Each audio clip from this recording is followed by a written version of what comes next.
ಸ್ನೇಹಿತರೆ, ಇತ್ತೀಚೆಗೆ ಬೆಂಗಳೂರಿನಲ್ಲಿ ನಡೆದ ಕಾರ್ಯಕ್ರಮವೊಂದರಲ್ಲಿ ಕರ್ನಾಟಕದ ಉಪಮುಖ್ಯಮಂತ್ರಿ ಡಿ.ಕೆ. ಶಿವಕುಮಾರ್ ಅವರು ಮಂಗಳೂರಿನ ಜನರ ಬಗ್ಗೆ ಅವಮಾನಕರವಾಗಿ ಮಾತನಾಡಿದ್ದಾರೆ. ಅವರು ಏನು ಹೇಳಿದ್ದಾರೆ ಅಂತ ಒಂದು ಸಲ ಕೇಳಿಕೊಂಡು ಬರೋಣ. ನಮ್ಮ ಹೆಂಗಸರುಗಳು ಬೇರೆಯವ್ರು ಬೇಡ, ಅವ್ರ ಲೀಡರ್ಗಳ ಮನೆಯವರೇನೆ 2,000 ಉಸುರು ಮಾಡ್ಕೋತಾರೆ, ಕರೆಂಟ್ ಬಿಲ್ಲು ಫ್ರೀ ಆಗಿ ತಗೋತಾರಲ್ಲ, ಬಿಟ್ಬಿಡ್ಲಿ ಬೇಡ ಅಂತ ನೋಡೋಣ. ಡಿಕ್ಲೇರ್ ಮಾಡ್ಕೊಳ್ಳಿ ಅವರು, ಬೇಡ ಕಡೆ ನಿಮ್ ಕಾಂಗ್ರೆಸ್ ಹೋಗಿ 10 kg ಅಕ್ಕಿ ಬೇಡ, ನೀನ್ ಬಸ್ಸಲ್ಲಿ ಬೇಡ, ನಾನು ಪಿಡಿಗೆ ಇದನ್ನ ಟಿಕೆಟ್ ಕೊಟ್ಬಿಟ್ಟು ಹೊಂಟೋಯ್ತೀನಿ, 2,000 ರೂಪಾಯಿ ಬೇಡ ಅಂತ ಲೀಡರ್ಗಳು ಹೇಳಿ ಸಾಕು, ಅವರೇ ಜಾಸ್ತಿ. ನಾನು ಮಂಗಳೂರಲ್ಲಿ ನಮ್ ಕನಕಪುರಕ್ಕೆ ಹೋಗಿದ್ದೆ, ಅಲ್ಲಿ ಇದನ್ನ ಅರ್ಜಿ ಹಾಕುವಾಗ ಇದು ಶ್ರೀಶಕ್ತಿಗೆ ಇದಕ್ಕೆ ಗೃಹಶೀಲ ಲಕ್ಷ್ಮಿಗೆ ಹಾಕಿ ನೋಡಿದೆ. ಕೊನೆಗೆ ಅವನಿಗೆ ಆಕೆ ಇದನ್ನ ಮಂಗಳೂರ್ದು ಉಡುಪಿದು ಅಲ್ಲೆಲ್ಲ ಬಿಟ್ಬಿಟ್ಟಿರ್ಬೇಕು. ನೋಡಿದ್ರೆ ಅಲ್ಲಿ 88% ಅರ್ಜಿ ಹಾಕ್ಬಿಟ್ಟವ್ರ. ಆಗಲೇ ನಾವು ಕನಕಪುರ ಹಾಕಕ್ಕೆ ಮುಂಚಿತವಾಗಿ ಅಲ್ಲಿ ಹಾಕ್ಬಿಟ್ಟವ್ರೆ, ಅವರೇ ಜಲ್ದಿ ಕ್ಯೂ ಅಲ್ಲಿ ನಿಂತ್ಕೊಬಿಟ್ಟವ್ರೆ.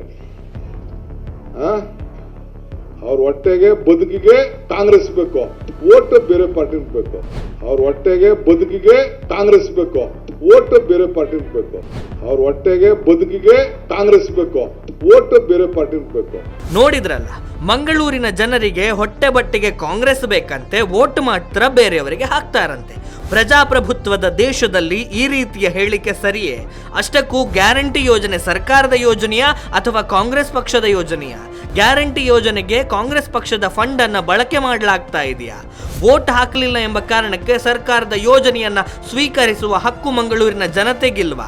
ಈ ಎಲ್ಲ ವಿಚಾರಗಳ ಬಗ್ಗೆ ಇವತ್ತು ಮಾತಾಡೋಣ ಬನ್ನಿ. ಪ್ರಜಾಪ್ರಭುತ್ವ ದೇಶದಲ್ಲಿ ಈ ರೀತಿಯ ಹೇಳಿಕೆಗಳು ಸರಿಯೇ? ಭಾರತ ಪ್ರಜಾಪ್ರಭುತ್ವ ದೇಶ. ಚುನಾವಣೆಯ ಸಮಯದಲ್ಲಿ ರಾಜಕೀಯ ಪಕ್ಷಗಳು ತಮ್ಮ ಪ್ರಣಾಳಿಕೆಯಲ್ಲಿ ಮಾಡುವಂತಹ ಘೋಷಣೆಗಳನ್ನು ನೋಡಿ ಮತದಾರರು ನಿಮಗೆ ಯಾರು ಸೂಕ್ತ ಅಂತ ಹೇಳಿ ಮತ ಚಲಾಯಿಸ್ತಾರೆ. ರಾಜಕೀಯ ಪಕ್ಷಗಳ ಮೇಲೆ ಜನರಿಗೆ ಸ್ಟ್ರಾಂಗ್ ಲೈಕ್ಸ್ ಅಂಡ್ ಡಿಸ್ಲೈಕ್ಸ್ ಇದ್ದೇ ಇರ್ತದೆ. ಒಂದು ಭಾಗದ ಬಹುತೇಕ ಜನರು ಒಂದು ಪಕ್ಷವನ್ನ ರಿಜೆಕ್ಟ್ ಮಾಡಿದ್ದಾರೆ ಎಂದ ಮಾತ್ರಕ್ಕೆ ಆ ಭಾಗದ ಎಲ್ಲಾ ಜನರನ್ನ ಮೂದಲಿಸುವುದು ಸರಿಯೇ? ಇದು ಪ್ರಜಾಪ್ರಭುತ್ವ ಮಾದರಿಯ ಲಕ್ಷಣವೇ? ಮಂಗಳೂರಿನಲ್ಲಿ ಕಾಂಗ್ರೆಸ್ಗೆ ಮತ ಹಾಕಿದ ಮತದಾರರು ಇದ್ದಾರೆ. ಅಧಿಕಾರಕ್ಕೇರಿದ ನಂತರ ರಾಜ್ಯದ ಪ್ರಜೆಗಳೆಲ್ಲರೂ ಕೂಡ ಸಮಾನರು ಎಂದೇ ಪ್ರಮಾಣ ವಚನ ಸ್ವೀಕರಿಸುತ್ತಾರೆಯೇ ಹೊರತು ಆಯಾಯ ರಾಜಕೀಯ ಪಕ್ಷಗಳಿಗೆ ಮಾತ್ರ ಮುಖ್ಯಮಂತ್ರಿ ಎಂದು ಅಧಿಕಾರ ಸ್ವೀಕರಿಸುವುದಿಲ್ಲವಲ್ಲ. ಅಷ್ಟಕ್ಕೂ ಗ್ಯಾರಂಟಿ ಯೋಜನೆ ಸರ್ಕಾರದ ಯೋಜನೆಯೇ ಅಥವಾ ಕಾಂಗ್ರೆಸ್ ಪಕ್ಷದ ಯೋಜನೆಯೇ? 2023ರಲ್ಲಿ ಕಾಂಗ್ರೆಸ್ ಪಕ್ಷ ಉಚಿತ ಗ್ಯಾರಂಟಿ ಯೋಜನೆಗಳ ಘೋಷಣೆಯಿಂದಲೇ ಅಧಿಕಾರಕ್ಕೆ ಬಂದಿದೆ ಅನ್ನುವಂಥದ್ದು ಸಾರ್ವಕಾಲಿಕ ಸತ್ಯ. ಅದು ಎಲ್ಲರಿಗೂ ಗೊತ್ತಿರುವಂತಹ ಸಂಗತಿ. ಅಧಿಕಾರಕ್ಕೆ ಏರಿದ ನಂತರ ಗ್ಯಾರಂಟಿ ಯೋಜನೆಗಳನ್ನು ಜಾರಿ ಮಾಡಿದ್ರು. ಅದು ಸರ್ಕಾರ ಜಾರಿಗೆ ತಂದ ಯೋಜನೆಗಳೇ ಹೊರತು ಕಾಂಗ್ರೆಸ್ ಪಕ್ಷದ ಯೋಜನೆಗಳು ಅಲ್ಲ. ಈ ಯೋಜನೆಗೆ ಸರ್ಕಾರ ಜನರಿಂದ ಸಂಗ್ರಹಿಸಿದ ತೆರಿಗೆಯನ್ನ ಮೀಸಲಿಡ್ತಾರೆಯೇ ಹೊರತು ಕಾಂಗ್ರೆಸ್ ಪಕ್ಷದ ನಿಧಿಯನ್ನಲ್ಲ.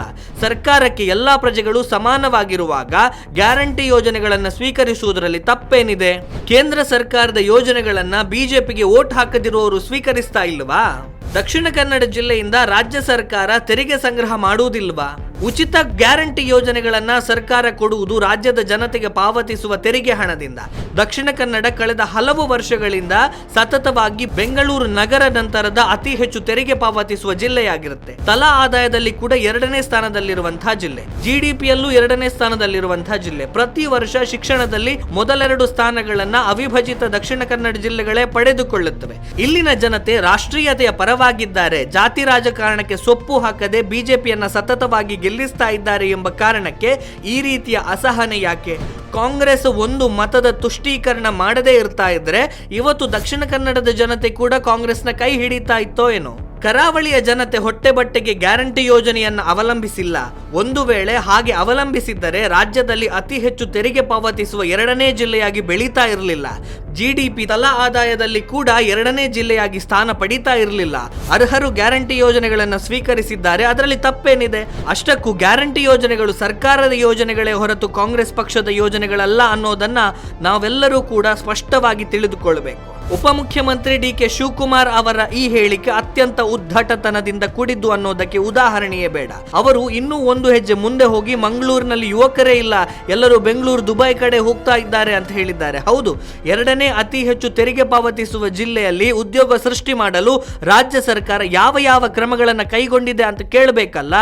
ಅದನ್ನ ಹೇಳುವಂತಹ ಸಾಮರ್ಥ್ಯ ಉಪಮುಖ್ಯಮಂತ್ರಿಗಳಿಗಿದೆಯಾ? ಇಲ್ಲಿಯವರೆಗೆ ಎಷ್ಟು ಕೈಗಾರಿಕೆಗಳನ್ನು ಸ್ಥಾಪಿಸಲು ಅನುವು ಮಾಡಿಕೊಟ್ಟಿದೆ ನಮ್ಮ ರಾಜ್ಯ ಸರ್ಕಾರ?